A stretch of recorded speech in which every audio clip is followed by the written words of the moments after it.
자, 오늘은 네 가지 정도 여러분들에게 질문을 던지면서 또 하나님 말씀을 전하려고 합니다. 첫 번째 질문입니다. 첫 번째 질문인데 넘겨주실래요? 네, 후회되십니까? 입니다. 오늘 우리가 읽은 본문 말씀 19절과 20절 말씀을 보면 이렇게 되어 있습니다. 사울이 다메섹에 있는 제자들과 함께 며칠 있을새 즉시로 각 회당에서 예수가 하나님의 아들이심을 전파하니, 이렇게 되어 있습니다. 사람이 그렇죠. 방금 전까지만 해도 아무것도 못할 것처럼 거의 죽어가는 사람처럼 누워 있었던 사울인데, 아나니아가 따뜻하게 사울, 형제 사울아 그러면서 만지고 안수 기도를 해주고 또 며칠 그 제자들과 함께 있었다고 하니까 금세 살아났어요. 그래서 즉시로라는 말이 뭡니까? 이제 좀 회복이 되니까 당장 바로 나가서 예수가 하나님의 아들이심을 회당에 가서 유대인들에게 막 전하는 거예요. 그런데 문제가 뭡니까? 사람들이 내 마음과 같지 않고요, 사역이 내 마음대로 풀리지가 않는 거예요. 풀리지 않는 정도가 아니라 굉장히 당황스러울 정도로, 너무 당황스러울 정도로 힘든 상황이 펼쳐집니다. 21절 그리고 21절부터 23절까지 말씀인데 우리 같이 한 목소리 읽겠습니다. 시작. 듣는 사람이 다 놀라 말하되 이 사람이 예루살렘에서 이 이름을 부르는 사람을 멸하려던 자가 아니냐. 여기 온 것도 그들을 결박하여 대제사장들에게 끌어가고자 함이 아니냐 하더라. 사울은 힘을 더 얻어 예수를 그리스도라 증언하며 다메섹에 사는 유대인들을 당혹하게 하니라. 여러 날이 지남에 유대인들이 사울 죽이기를 공모하더니. 자, 보세요. 예수님을 막 전하니까 사람들이 다 놀랬대요. 왜 놀랬을까요? 왜 놀랬을까요? 말씀이 너무 좋아서 놀란 게 아니라, 그 뒤에 읽어보니까 이 사람이, 야, 사울 얘는 예루살렘에서 예수 이름을 부르던 자들, 예수를 믿는 사람들 멸하려던 자가 아니냐, 그 예루살렘 교회를 거의 초토화시킨 장본인이 아니냐, 이렇게 얘기하는 거예요. 그리고 여기 온 것도, 지금 다메섹까지 온 것도 그 사람들 잡으려고, 그래서 잡아가서 대제사장에게 끌고 가려고 여기 온 거 아니냐, 이렇게 얘기하는 거예요.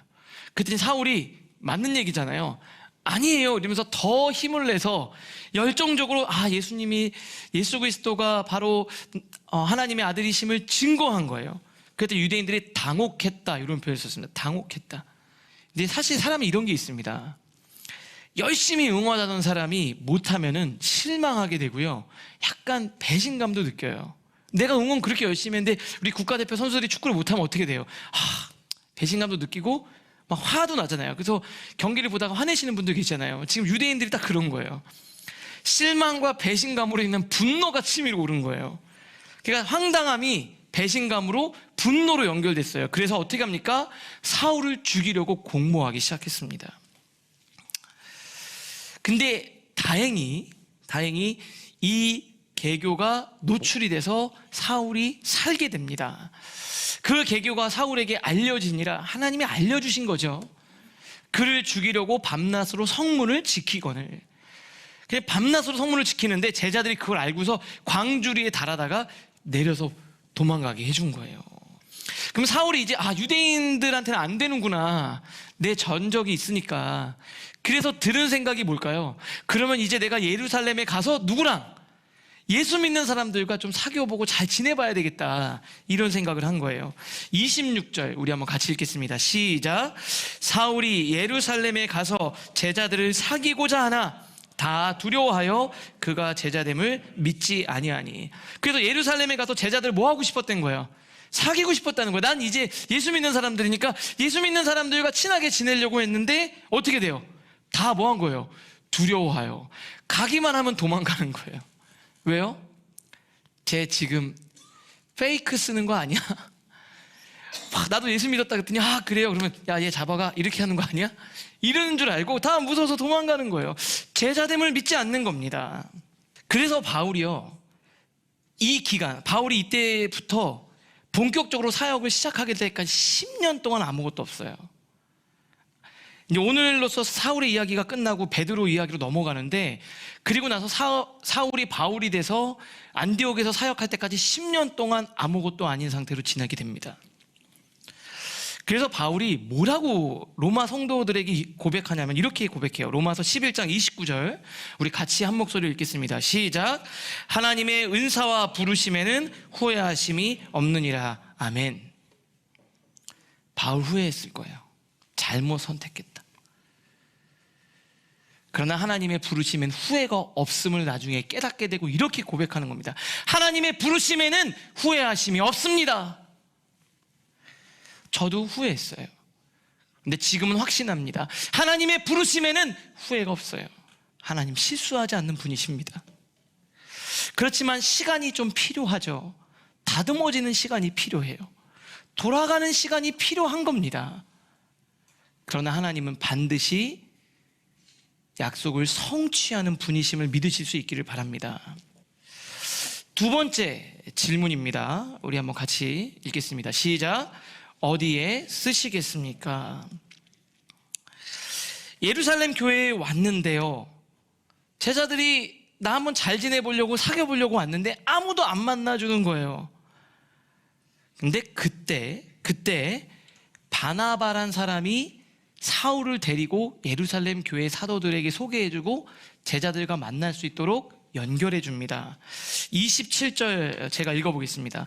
바나바가 데리고 사도들에게 가서, 바나바가 데리고 누구를요? 사울을 데리고 사도들에게 가서 그가 길에서 어떻게 주를 보았는지와 주께서 그에게 말씀하신 일과 다메섹에서 그가 어떻게 예수 이름으로 담대히 말하였는지를 전하니라. 그때 바나바가 사울을 데리고 사도들에게 가서 소개해주고 이 사람이 진짜입니다 라고 그를 지지해주고 그를 보증해줍니다. 바나바란 사람이 이런 사람이에요. 원래 이런 사람입니다. 이름이 요셉이란 이름인데 사람들이 나중에 이 사람이 너무 이렇게 좋은 인격을 갖춘 사람이니까 바나바란 이름으로 지어준 거예요. 사도행전 4장 36절 보니까 이렇게 돼 있어요. 구브로에 난 레위족 사람이 있다. 구브로 출신입니다. 이름은 요셉인데 사도들이 일컬어 바나바라. 바나바란 말은 사람들이 불러준 이름이에요. 원래 이름은 요셉인데 다른 사람을 위로하고 세워주고 격려해주는 일을 너무 잘하니까 그냥 위로의 아들이란 이름으로 바나바 이렇게 부른 겁니다. 그가 지금 사울을 사람들에게 연결해주고 격려해주고 보증해주고 있어요. 그런데 사실 이게 쉽지가 않습니다. 누군가를 내가 추천해주는 것도 어려워요. 누군가를 보증해주는 것 더 어렵습니다. 왜요? 나중에 이 사람이 어떨지 모르거든요. 그리고 그 사람이 지금 나를 속이는 걸 수도 있고, 내가 진짜 좋은 소리 듣기가 쉽지 않습니다. 추천해주거나 보증해주면. 그런데 바나바는 이전에도 그랬는데 지금도 또 하는 거예요. 그나마 전적이 화려한 이 사람을, 사울을 지지해 줍니다. 그럼 왜 그럴까? 바울은 왜 이런 일을 했을까? 바나바가 이전에 상처를 한 번도 받은 적이 없을까요?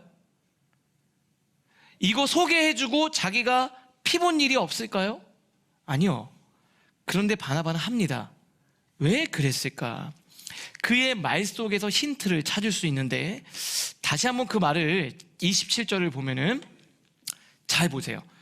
사도들에게 데리고 가서 뭐라고 얘기하냐면, 그가 길에서 어떻게 주를 보았는지와 주께서 그에게 말씀하신 일과 다메섹에서 그가 어떻게 예수 이름으로 담대히 말하였는지, 지금 사울을 보고 있는 게 아니라 하나님이 사울에게 어떻게 역사하셨는지에 집중하고 있는 거예요.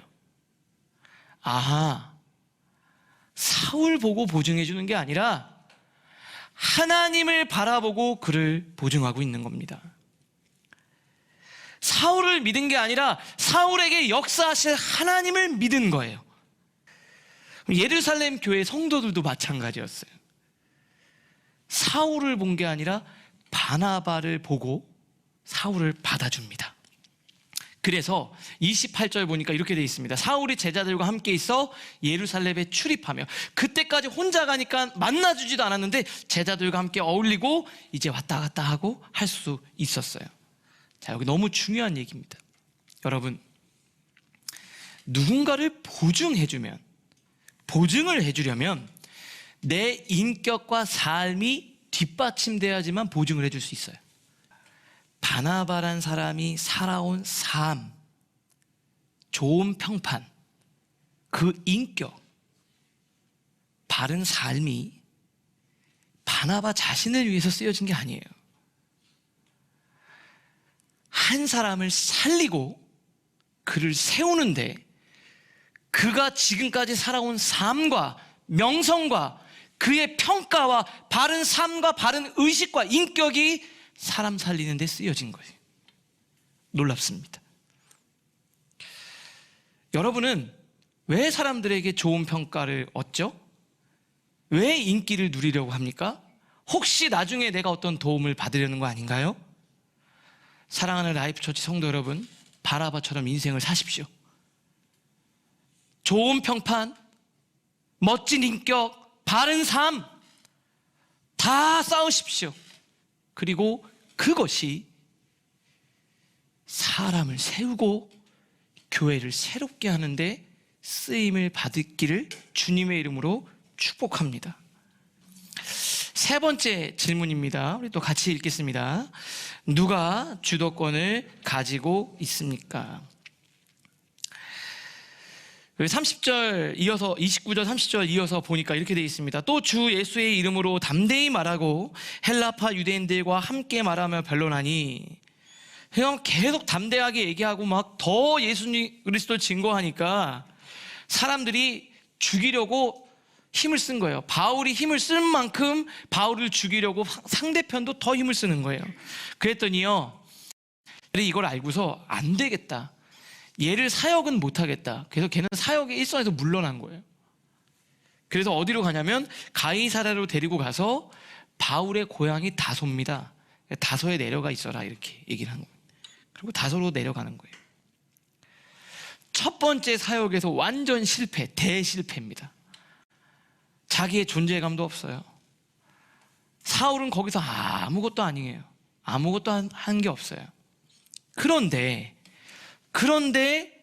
31절 말씀은 이상합니다. 우리 같이 한번 읽어볼까요? 시작. 그리하여 온 유대와 사마리아와 갈릴리와 사마리아 교회가 평안하여 든든히 서가고 주를 경외함과 성령의 위로로 진행하여 수가 더 많아지니라. 여기가 그리하여 이렇게 돼 있잖아요. 사울은 아무것도 못했습니다. 그래서 그리하여, 이상하잖아요. 제가 좀 본문을 읽어보니까 이런 표현이더라고요. 그러는 동안에, 사울이 아무것도 못하고 있는 동안에, 사울이 아무것도 못하고 있는데 교회는 유대와 갈릴리, 사마리아 온 지역에 걸쳐서 평화를 누리고 튼튼히 서가고 부흥했다, 이렇게 됩니다. 사울의 입장에서 생각해 보면은 얼마나 섭섭할까요?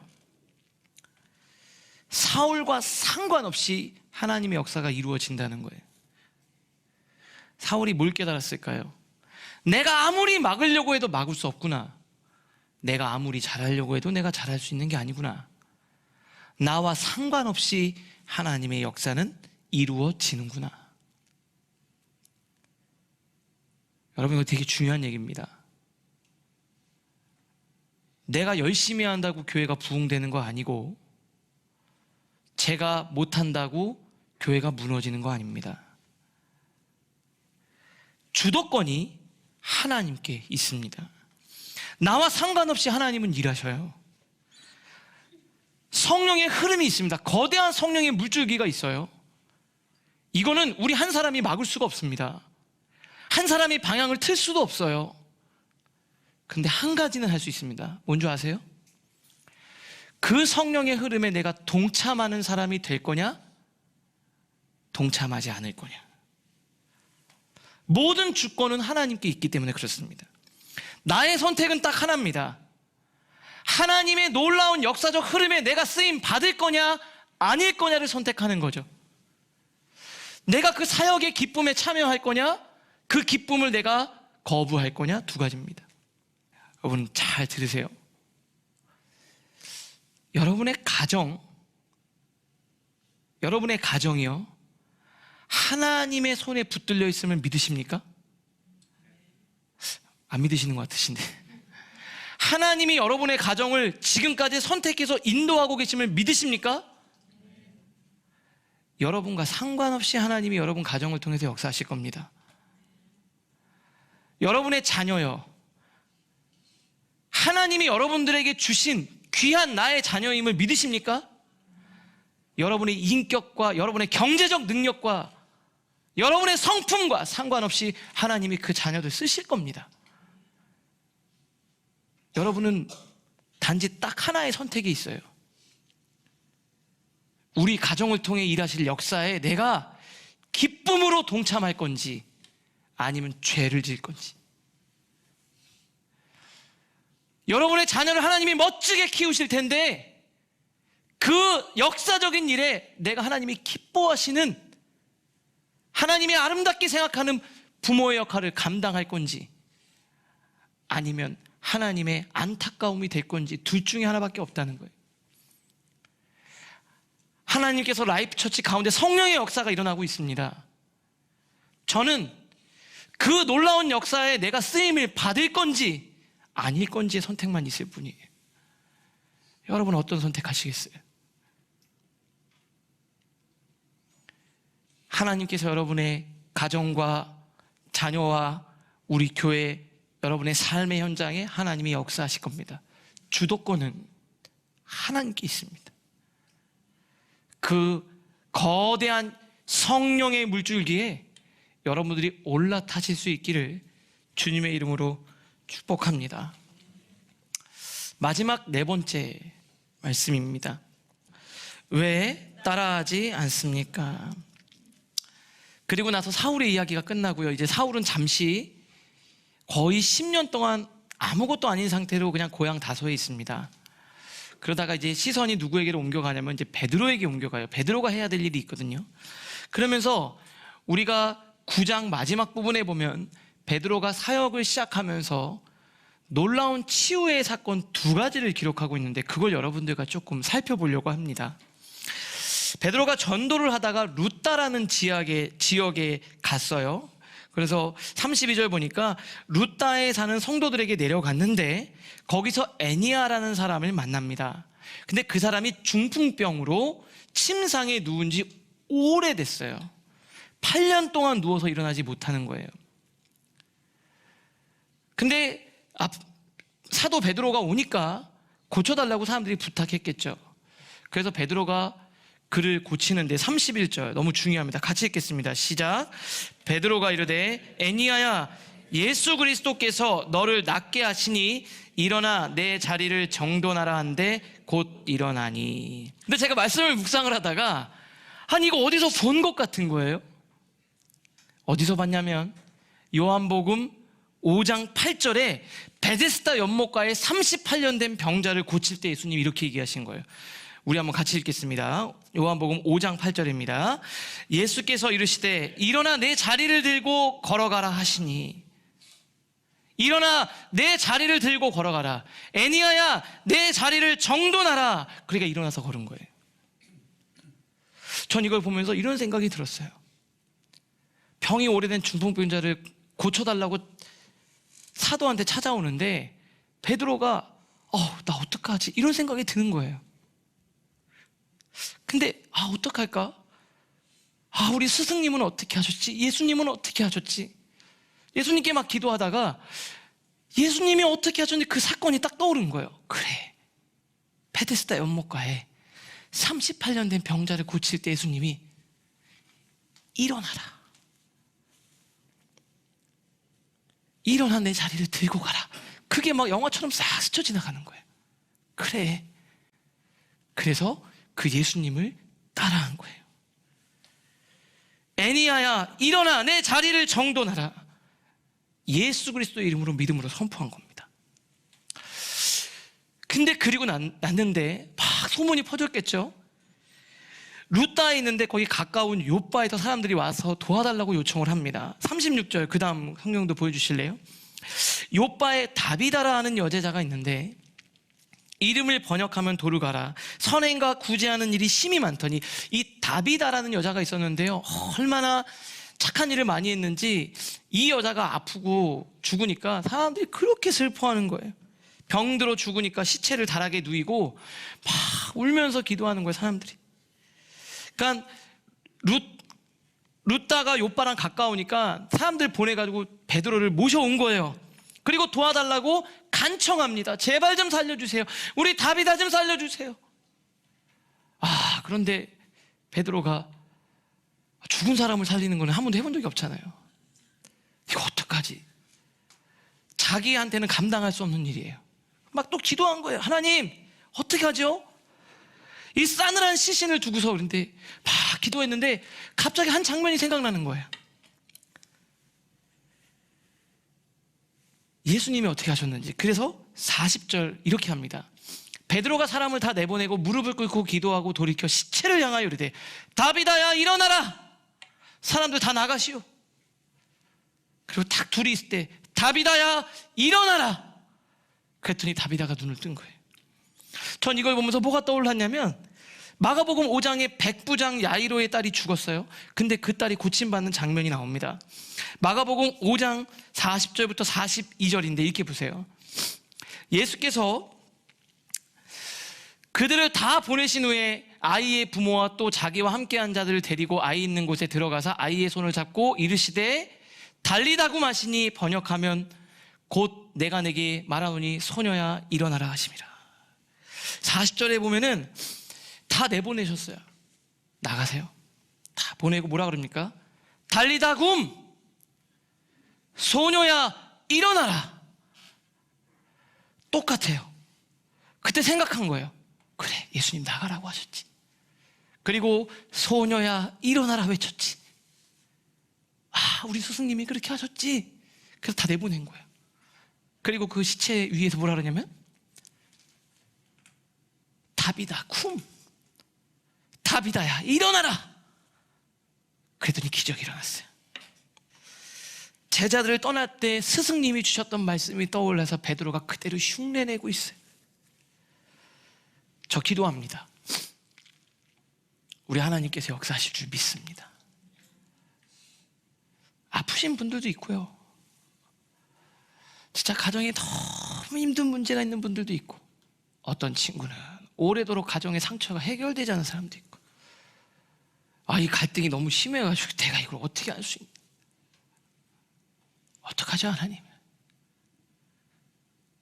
하나님 어떻게 하셨나? 예수 이름으로 행하는 그 일에 하나님이 능력을 주신대. 그래서 저는 더 열심히 기도하려고 해요. 여러분, 가정에서 자녀들이 아픕니까? 그러면 막 어떻게 여보 어떻게 병원 가기 전에 여보 데리고 와. 아이를 위해서 기도해야죠. 하나님 고쳐주십시오. 도저히 내 마음이 이게 오래도록 상처가 깊어 해결이 안 돼요. 어떻게 합니까? 주님 고쳐주십시오. 나사렛 예수 그리스도의 이름으로 명하노니 나를 오래도록 억눌렀던 상처야 떠나가라.